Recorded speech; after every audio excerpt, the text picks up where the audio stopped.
lições, aplicações. O que esse texto tem a nos dizer hoje? O que podemos extrair de aprendizado dessa passagem? Essa pergunta é a mais importante e o alvo principal de toda a pregação. A pregação busca trazer uma interpretação daquele texto, uma contextualização daquele texto? Sim, isso é importante e não só importante, como necessário, mas não é o alvo principal. O alvo principal de uma pregação são as aplicações para a vida e a realidade das pessoas que estão ouvindo naquele momento. A grande pergunta é: como extrair boas aplicações de um texto?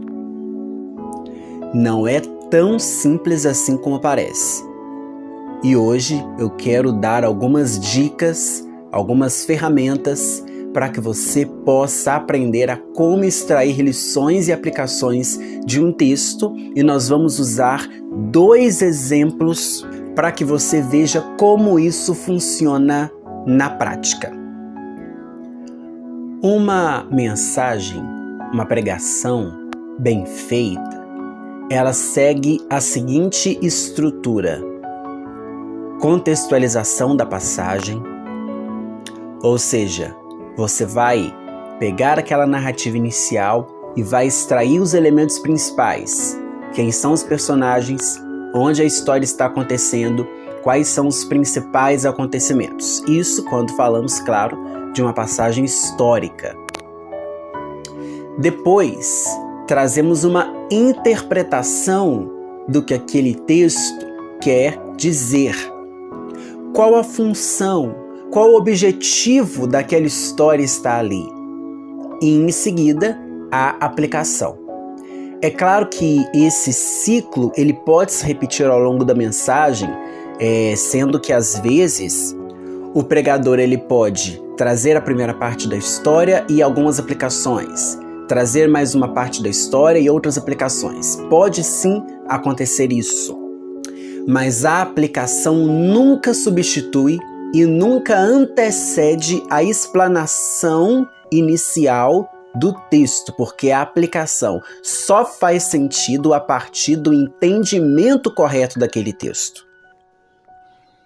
Vamos já para o primeiro exemplo, porque eu acho que com exemplos a gente consegue visualizar melhor essas questões.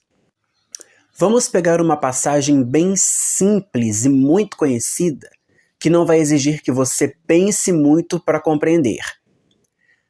O episódio quando Jesus acalma a tempestade. Você pode encontrar essa passagem em Mateus capítulo 8, versículos 23 a 27. A história é a seguinte: Jesus chama os seus discípulos para que entrassem no barco e atravessassem até a outra margem do lago. No meio do caminho, vem uma grande tempestade, uma forte chuva que assola a embarcação, ao mesmo tempo em que Jesus encontrava-se dormindo na proa do barco. Os discípulos, com medo, chamam pelo mestre, acordando. Ele se levanta, repreende os ventos, repreende o mar, e então tudo se acalma. Isso é o que está no texto. E essa explanação inicial, quase que uma paráfrase, quase que uma repetição do texto em outras palavras, ela é importante, mesmo que você tenha feito a leitura de toda aquela passagem. Por quê?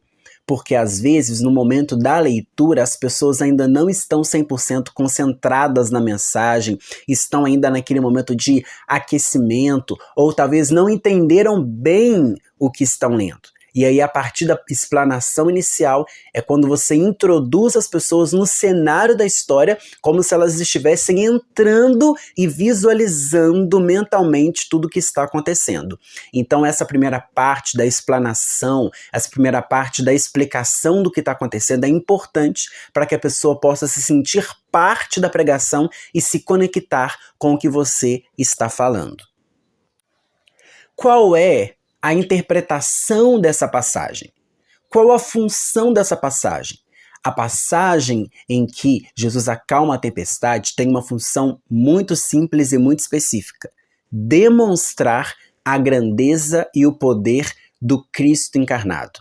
Jesus veio a este mundo proclamar o Evangelho e a manifestação de milagres, ressurreições, libertações e sinais miraculosos como este, o episódio em que ele acalma a tempestade, servem para demonstrar, para reforçar que ele de fato é o Messias. Então, essa passagem se soma a todas as outras que relatam milagres e sinais miraculosos de Jesus para que nós possamos crer que ele de fato é o Messias. Agora vamos para as aplicações. E aí, quando falamos em aplicações, temos muitas vertentes, muitos caminhos, e é aí que a inspiração de Deus, através do seu Espírito, começa a fluir. Eu entendo que a aplicação ou qualquer aplicação que você faça desse texto, ela é válida desde que, ponto número 1, não fira o que o próprio texto está dizendo. E ponto número 2, não entre em confronto com nenhum outro princípio ou ensinamento da Escritura. Afora isso, eu entendo que o Espírito Santo, criativo como é, pode se valer da palavra que é viva para trazer inúmeras formas de aplicação e inúmeras lições em diversas áreas e contextos da vida dentro de uma mesma passagem. Isso é o que às vezes gera em nós aquela impressão, né, quando várias pessoas pregam numa mesma passagem e nenhum repete o que o outro disse, não é que estão criando ou inventando uma nova interpretação, não é isso, é que as aplicações elas não se esgotam, desde que, conforme eu disse, sigam esse princípio, né, de estar em concordância com a própria passagem e que não entrem em confronto com outros princípios e ensinamentos da Escritura. Vamos então a algumas opções de aplicação da passagem em que Jesus acalma a tempestade. Número 1, você pode abordar a questão do silêncio de Deus. Enquanto a tempestade estava acontecendo, Jesus estava dormindo. Como reagir diante do silêncio de Deus? Realmente uma boa aplicação para essa passagem. Outra aplicação, o controle de Deus sobre as situações da vida. Mesmo em silêncio, Jesus estava no controle e na hora certa ele interveio e acalmou aquela tempestade. Uma terceira aplicação, a falta de fé dos discípulos, que já haviam recebido a autoridade de Jesus, mas não souberam lidar com uma situação que para eles era nova, era desconhecida, e eles não tiveram alternativa senão despertar Jesus do sono. Você pode ainda seguir por uma outra vertente, você pode ilustrar a vida cristã a partir dessa passagem. A vida cristã como uma longa travessia em que o nosso alvo é chegar do outro lado, mas no meio do caminho vamos enfrentar tempestades e aflições. E a partir daí, gente, você pode usar até outros textos para embasar as aplicações, trazer passagens similares para reforçar o ensinamento, a aplicação que você quer trazer. Isso é muito comum quando, às vezes, dentro de uma passagem, o pregador inclui outra passagem, não que ele está substituindo o tema principal, mas para reforçar o ensinamento que ele quer trazer. Então, por exemplo, nessa passagem em que Jesus acalma a tempestade, eu posso trazer outros momentos em que ocorreram tempestades na Bíblia, como o naufrágio de Paulo, como o episódio em que Jesus anda sobre as águas, para reforçar aquilo que eu quero dizer. Vamos agora ir para o nível um pouco mais profundo. Você pode utilizar essa passagem em que Jesus acalma a tempestade para falar de liderança. Opa! À primeira vista parece que a passagem não fala nada de liderança, mas você pode extrair princípios. Vou te dar um exemplo e você vai entender. Jesus era o líder, Jesus era o mestre, os discípulos estavam num processo de aprendizado, no processo de discipulado com Jesus, se preparando para o ministério. Naquele momento, Jesus queria testar os discípulos. Para além da questão fisiológica de Jesus precisar de fato descansar por conta dos trabalhos intensos que ele desenvolvia, Jesus, como Deus que era, sabia que viria uma tempestade à frente, mas não ficou acordado para evitar e não se despertou sozinho até que os seus discípulos fossem chamá-lo. Jesus queria ensinar aos seus discípulos que liderança nem sempre significa estar o tempo todo ali ao lado, protegendo, segurando na mão do discipulado. Às vezes, é hora de colocar em prática o que aprendeu e desenvolver sozinho as suas habilidades. É uma lição também para os pais. Existirão tempestades que os filhos vão enfrentar, que os pais, por sabedoria, não poderão interferir, porque estão criando os filhos para a vida, e os filhos precisam aprender a como lidar com as tempestades da vida. Jesus fez isso em outro momento, em outra história. Quando ele estava no Monte da Transfiguração com Pedro, Tiago e João, outros discípulos estavam enfrentando uma situação extremamente difícil, com um espírito maligno que não queria sair, mesmo que eles usassem o nome de Jesus para expulsá-lo.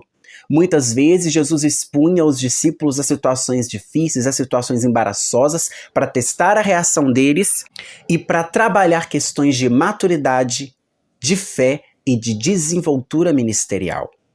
Olha como você ampliou e pode ampliar ainda mais o leque de possibilidades de aplicação. É nessa hora que entra a nossa dependência de Deus. Porque é o Espírito Santo quem vai direcionar o caminho que nós vamos seguir para atingir o coração das pessoas que Ele quer tocar. Aquilo que Ele quer falar. Você não precisa, e acho que nem é interessante, você trazer 10 aplicações diferentes em uma mesma pregação. Vai ficar confuso, vai ficar extensa e as pessoas não vão absorver a mensagem principal. Busque de Deus qual é o foco da mensagem. A mensagem precisa ter um ponto central e pode ser algum desses que eu trouxe para você, alguma aplicação dessa ou outra aplicação. Como esse vídeo está ficando muito longo, vou dividi-lo em 2 partes. Então, na segunda parte, eu vou trazer um segundo exemplo, dessa vez de uma outra passagem poética, de um salmo, não uma passagem histórica, para a gente tentar ver se funciona essa questão da aplicação, das múltiplas aplicações que podem ser trazidas, e aí nós vamos desenvolver outras questões muito importantes também. Deus abençoe a todos.